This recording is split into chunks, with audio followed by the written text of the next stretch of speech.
Capricorn, hi! Welcome to Mr. Queen PH at titingnan natin ang energies na parating sa inyo ngayong full moon in Gemini sa December 15, 2024 at 5:01 p.m. Philippine time.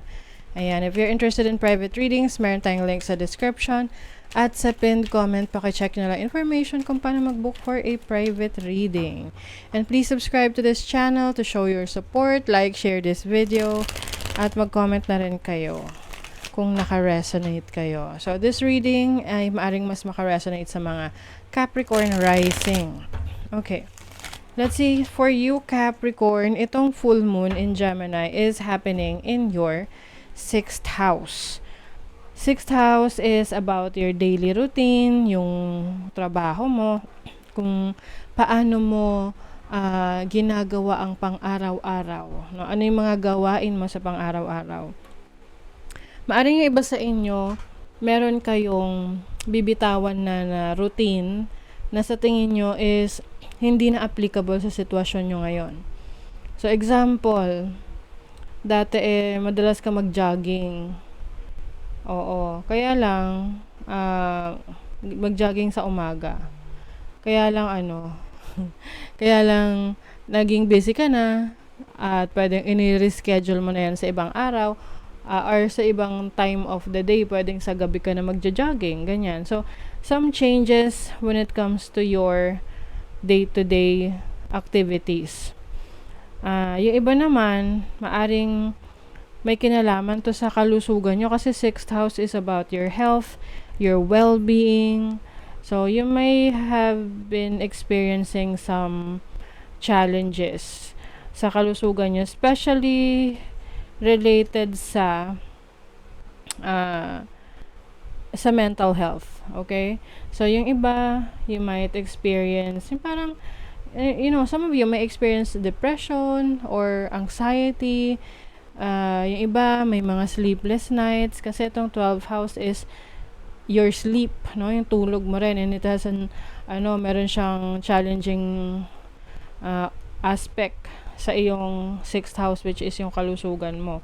And Gemini energy is about thinking, yung mga iniisip mo, and meron din tong challenging aspect sa 3rd house mo, which is also communication, your thoughts.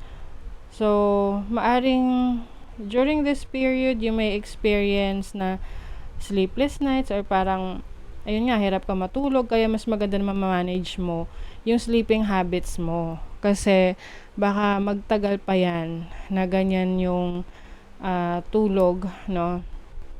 Yung tulog mo kasi inaalaw mo, yung tipong kaya ka hindi makatulog kasi nag-cellphone ka pa. Or minsan kasi may mga bagay na nakasanayan tayong gawin na at some point in our lives, hindi na siya applicable sa age natin, 'di ba? Let's say for example, no, kabataan mo, 20s, 30s, ayan, mahilig kang magpuyat, wala kang pakialam kung hindi ka nakakatulog ng maayos. So, nakikita mo na okay lang naman, wala namang epekto sa katawan mo. Kaya lang, yung iba sa inyo, lalo na kung nagkakaedad na kayo, 35 pataas, 40s, ganyan. Nakikita nyo na yung epekto ng pagpupuyat nyo noon. Okay? So, nakaka-apekto rin yan sa inyong kalusugan. Okay? And sa inyong vitality. Parang ang dami nyo iniisip ngayon, Capricorn, kasi, ayan ang daming energies ng communication para sa inyo. Oo. Or thoughts. Some of you, maaring rin to epekto rin to ng relationship nyo or naging problema nyo sa kaibigan, pwedeng kapatid, pwedeng sa trabaho.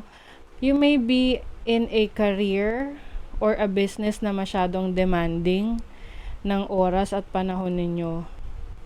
That's why you're really multitasking, doing a lot of things, pero minsan hindi na kinakaya ng isip mo.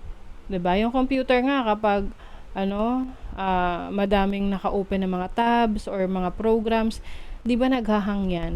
Oo. So parang ganun din yung energy ng nangyayari sa inyo, Capricorn. So ayan o. Tapos yung iba sa inyo nagigising kayo sa madaling araw dahil sa mga panaginip nyo. Oo, usually mga 2:00, alanganing oras. Oo. Nagigising ka kasi feeling mo totoo ay nangyayari, tapos pagising mo hindi pala. Tapos after nun, magche-check ka ng cellphone mo o kaya magsi-CR ka. Tapos pagbalik mo, hindi ka na makatulog ulit. Tapos pagdating na ng hanggang sa umag-umaga na, hindi ka na makatulog. 'Di ba? So you have to take care of your health, focus your attention on having, peace of mind, or kumbaga i-organize nyo yung inyong mga activities na unnecessary activities na hindi naman talaga kailangan, wag mo nang pagtuunan ng pansin. Mag-focus ka na lang doon sa goal mo. Okay? Para kasi meron ka rin mga gustong baguhin sa sitwasyon mo. Yung iba gusto mag-abroad, ang dami iniisip, kung pag nag-abroad ba, ano na magiging buhay niya doon. So, do not overthink things. Live in the present moment. Yun lang muna isipin nyo, yung present moment. Ano yung pwede nyong magawa ngayon sa present. Wow, okay. So, kung yung iba sa inyo, if you have court cases, maaring kayo ay manalo dyan or merong magandang balita pagdating sa court cases ninyo. Yung iba naman sa inyo, kung may sasalihan kayong competition, kayo ay mananalo. I think, kaya rin nahirapan kayong matulog for some of you is because may mga taong umiisip sa inyo or tipong marami kang mga achievements. Di ba minsan yung parang hype na hype ka sa mga nangyayari sa buhay mo. Kaya parang pati yung utak mo is very active. Ayan. So, you have the 6 of Swords and the Page of Pentacles. So, yung iba sa inyo may new direction kayong susubukan, bagong path. Pero sa ngayon, inaaral nyo muna, Kaya rin siguro kayo ay medyo preoccupied dahil marami kayong pinag-aaralan. Your dreams need a practical plan. So, minsan mahirap kasi yung masyadong advance na mag-isip, na parang ang layo na ng tinatahak ng mga imahinasyon mo. So, yung pangarap mo raw, kailangan dyan, practical ka kung achievable ba siya at a certain period. It's time to release negativity, Capricorn. Anything na nega energies around you, i-let go mo na yan. The energy is gaining momentum.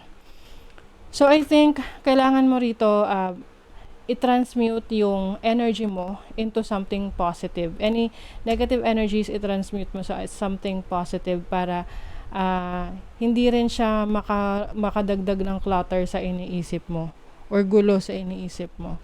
Okay? So, mas positibo na pananaw, mas okay. Alright? So, that is your reading, Capricorn. Thank you so much. Bye.